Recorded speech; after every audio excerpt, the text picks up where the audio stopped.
Do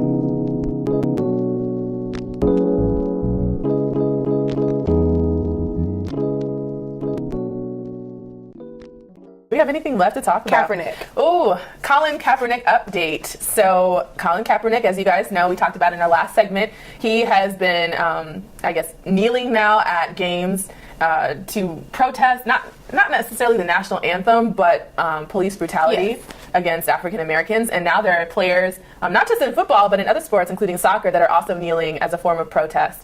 However, there are former athletes that are speaking against him, and they're also African American, which is, you know, we have that dichotomy going on, including Shaquille O'Neal, who recently went on Fox News to discuss his disdain for Colin's decision to not stand for the national anthem. And his reasoning is because he is the son of military members and police officers, and he feels like that's disrespectful, that these soldiers are going to fight for the flag, and because of that, he would never sit out, and that there are better ways to protest, and while he understands the, I guess, the movement or the anger, he doesn't like the way that protest is being carried out. So yeah, okay, so I have a lot of problems with people who criticize this. One is that he's not protesting the flag. Right. Even though people are like, oh, he's protesting the flag, I'm always like, but isn't he more so protesting the national anthem? Yeah. Like, first of all, his protest is police brutality, but he's not, like, there's no emphasis on the flag and what he's doing. He's not standing for the national anthem. Yeah. Like, to me, those are two different things. The flag and the anthem are two different things. Between that, the Pledge of Allegiance, and the flag. They just throw in every patriotic thing they can think of. And then when you go and look at the history, like we did last week, you learn that, oh wait, I shouldn't be standing for this national anthem anyway. It's like horrific. If you read the words about it, you're like, oh my God, like you're talking about killing the slaves. And we're not even employees, but hirelings that hired the slaves to come and fight for the British. You're talking about killing them.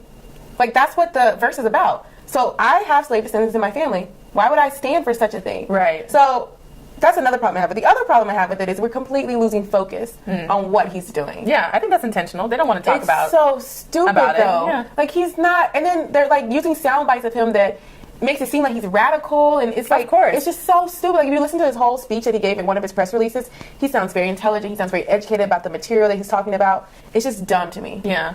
Shaquille O'Neal, his other critique was, you know, why are you protesting now? You didn't do it a year ago. You didn't do it when you started in the NFL. Maybe he just learned about it. Yeah. Maybe he just learned enough information to sound educated about it. Right.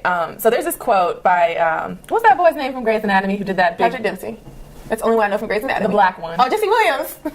He just said today the black one. That's the only other one I know. Oh my gosh. So Jesse, when he had his big speech at the BET Awards, was the BET Awards? I think so. I don't watch none of those shows, but I did listen to his speech. So he's referencing people that love to critique black protest.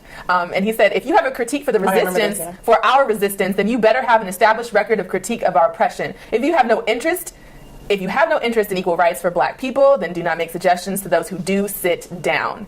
And I love that quote because he's saying, you know, people rarely critique the system. They rarely analyze race or privilege or why things are the way they are, but they're so quick to tell us how to conduct ourselves in protest. And you know, okay, for instance, they don't like Black Lives Matter. They don't like the way that they protest. Really radical. This radical group protesting out in the street because, you know, they don't like them impeding traffic. They don't like. They use the one sound clip of pigs in a blanket frying on bacon over and over again to label the entire a couple of people. They don't like us protesting. What other mediums? Oh, they don't like us kneeling at the games. They think that's disrespectful. Which is a peaceful protest. That's what you asked for.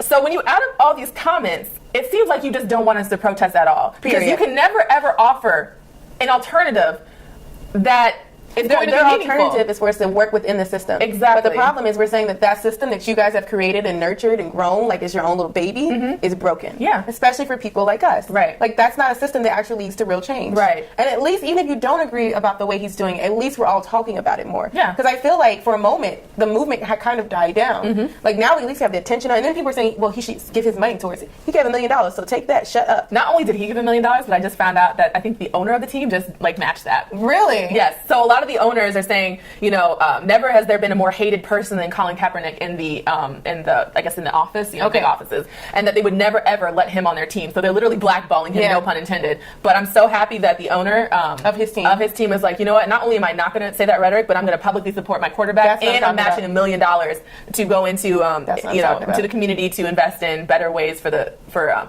policing neighborhoods and having better relationships. What did you hear about what the police said that they were going to do? Oh, what? Sit out a game? Yep. They're threatening to not protect. Are you kidding me? Mm-hmm. What job could you ever do that? Well, okay, so they're not paid through tax dollars to do it. Right. They volunteer for it, and then I think the stadiums or the football associations actually pay them for it. Oh, so they're still getting paid, though. Yeah, but it's not, they're not, like, it has nothing to do with the tax dollars. Mm. So that's how they can say, because at first I was like, can you do that? Can you just say, I'm just not going to go to work today? But they're are they serving officially as police, though? No, they're serving as security. Security, yeah. But they're still, I mean, come on now. Yeah. It just seems like, I can't think of another job where you could be like, oh, I don't like the stuff that these people are saying, so I'm not going to show up to work. Like, I think it's a little different just because they're not getting paid that way. If they were getting paid that way, I'd agree with you 100%. But I think it's their choice to say if they want to go and volunteer. But you can't call it to me, volunteer means you're not getting paid at all. But they're not getting paid through the police department. I understand that, but regardless, like, to me, if you're volunteering and you're doing this for free, I would understand that. But you're still getting a paycheck. You're not coming there. But that's what they're saying. They're saying they don't want to do that job. Okay, then don't do that job. That's how they have the ability to be like, oh, I'm not going to go in. But it's just like, if you're okay with getting fired, I would fully expect you to get fired then if you're not going to show up for work. Who's firing them?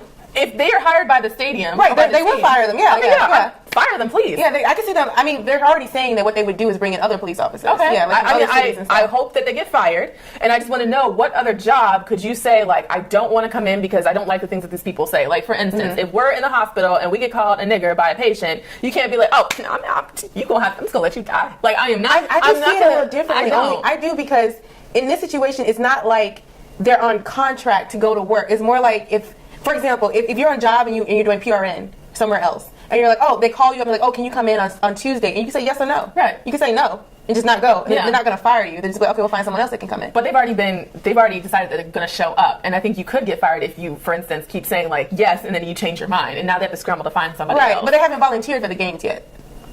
Do you see what I'm saying? Like it's like PRN. If they call you on Tuesday, like, hey, can you come in Tuesday? And you're like, no. Okay.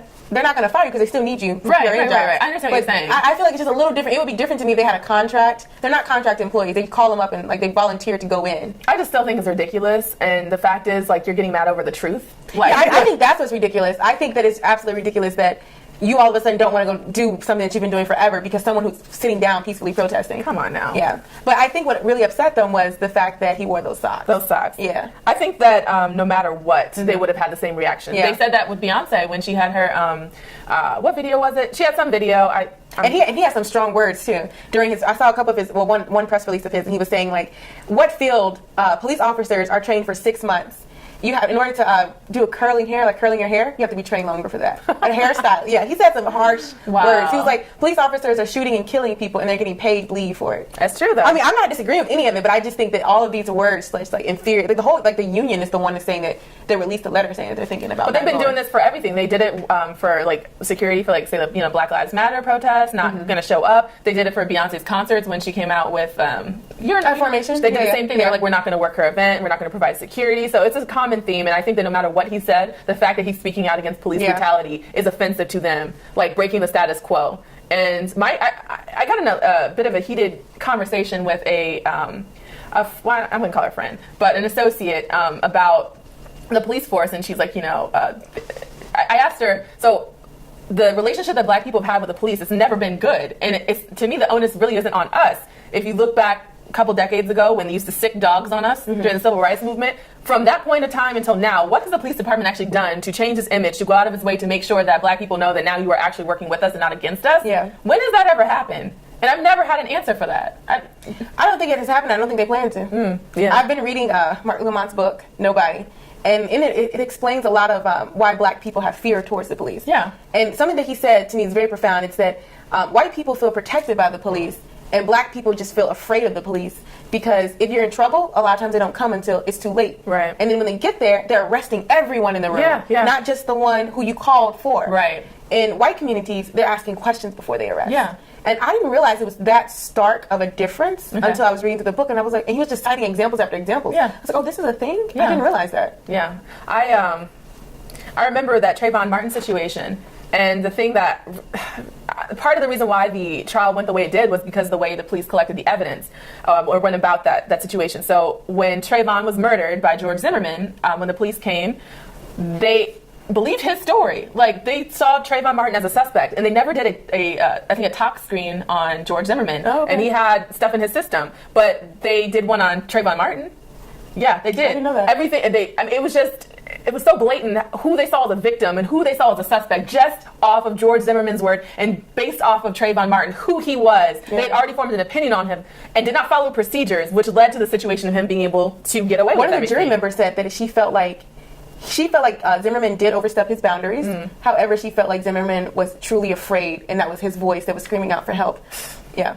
Some of those, I think, was just like, that is so racist. Well, okay, I think almost all the jurors were white, except for I think one who was Hispanic. Okay. And she said in an interview that all of the white jurors basically stated that they felt like George Zimmerman reminded them of their son. But nobody said that of Trayvon Martin. They kept saying, oh, they can understand his perspective, Zimmerman's perspective. And I just thought, this is how juries are. This is how I fully expect if I was ever on trial for something, I'm not going to be represented by a jury of my peers. Nope. At all. Nope. You're not going to sympathize with me. You're not going to see me as a victim. So, unless you're in a certain area. Well, that's not going to happen. Yeah. They can still do that whole thing. I'm sorry, all the lawyers out there are probably going to butcher this, but when they do jury selection, I believe that it's pretty much still a joke where you can just point out some random flaw in a juror to get rid of them, like, oh, your socks are pink or something crazy like that. And that was supposed to be gotten rid of with the whole Civil Rights Act, but I don't think that worked out so well. So that's why the juries are still stacked, mainly with white jurors.